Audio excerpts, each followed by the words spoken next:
He rejected the beautiful sister and chose the one everyone despised. He rejected the beautiful sister and chose the one everyone despised, a Wild West story.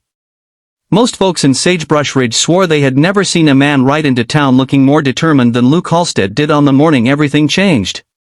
His horse was dust-covered, his hat pulled low, and his eyes, quiet, steady, held the kind of stories no one dared ask about. People said he'd crossed deserts, outwitted bandits, and survived hardships that would have broken a weaker soul. But none of that was what got the town buzzing. What had everyone whispering, leaning over saloon tables and peeking through lace curtains, was the reason he had come. Luke Halstead had returned to marry Clara Monroe. And that was a shock because, out of the two Monroe sisters, Clara was the one folks avoided. Her older sister, Lily, was the beautiful one, princess of every barn dance, sweetheart of half the cowboys in 3 counties. Lily walked like the world admired her and smiled like it should be thanking her for the privilege. She was the kind of woman men dueled over. Clara, on the other hand. Clara was the one people talked around, not to. After a childhood illness left faint scars along her jaw, she learned to shrink into the corners of rooms. She was quiet, awkward, always doing work no one noticed, patching torn coats, baking bread for the church, helping ranch wives when sickness struck. Folks appreciated those things, but admiration isn't the same as acceptance. And around Sagebrush Ridge, beauty was currency. Clara didn't have much of it. Yet Luke, tall, broad-shouldered, handsome in that worn Wild West way, had chosen her. And nobody knew why. When Luke dismounted in front of the Monroe house, Clara was sitting on the porch, twisting her apron in her hands. She looked like she might run if he took one step too fast. "Evenin', Clara," Luke said, voice gentle. She swallowed. "You came back." "Promised I would."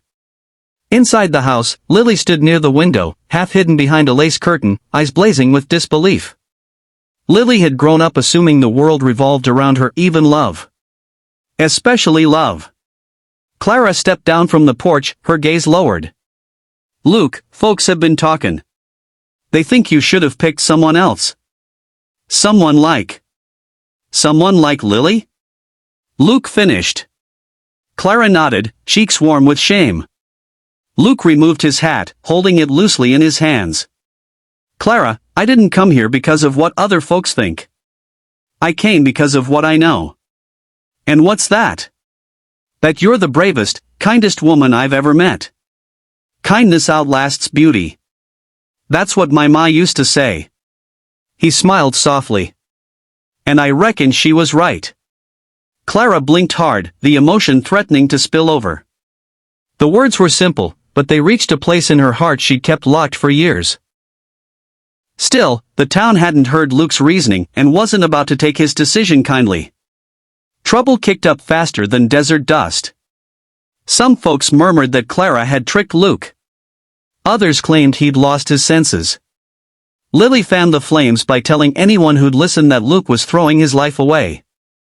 Respectable men didn't choose plain, quiet girls when they had better options. The tension reached its peak the day of the town charity auction. Clara stood behind the baked goods table, nervous, unnoticed, invisible as always, when a group of ranch hands began laughing cruelly. If Clara's pies are anything like her looks, better charge folks to stay away from em.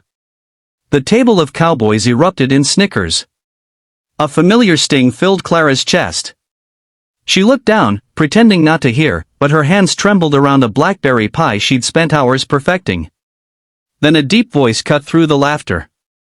"Funny," Luke said, stepping forward, "I was just thinking Clara's pies were the best thing in this whole place." The cowboys turned, startled. Luke reached into his pocket, pulled out a handful of silver dollars, and placed them all on Clara's table. "I'll take every pie she's got." The crowd went quiet. Luke didn't raise his voice. He didn't puff up or threaten.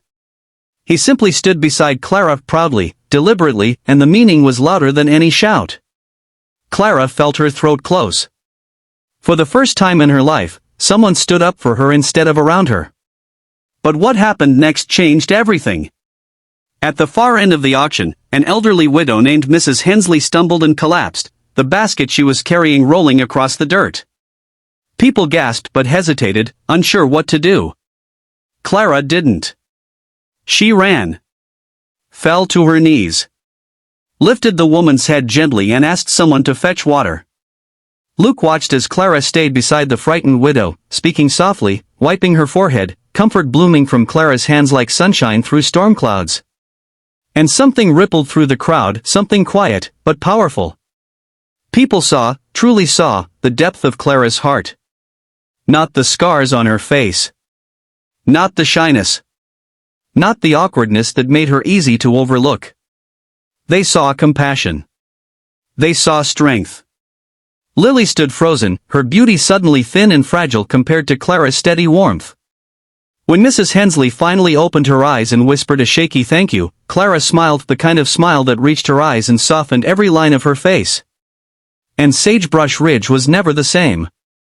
A week later, Luke and Clara were married under a cottonwood tree by the creek. The ceremony was small, simple: wildflowers, sunlight, and a preacher whose voice cracked with joy. Some of the same townsfolk who once mocked Clara brought gifts and warm wishes. Others apologized quietly. A few didn't know what to say, but their presence said enough.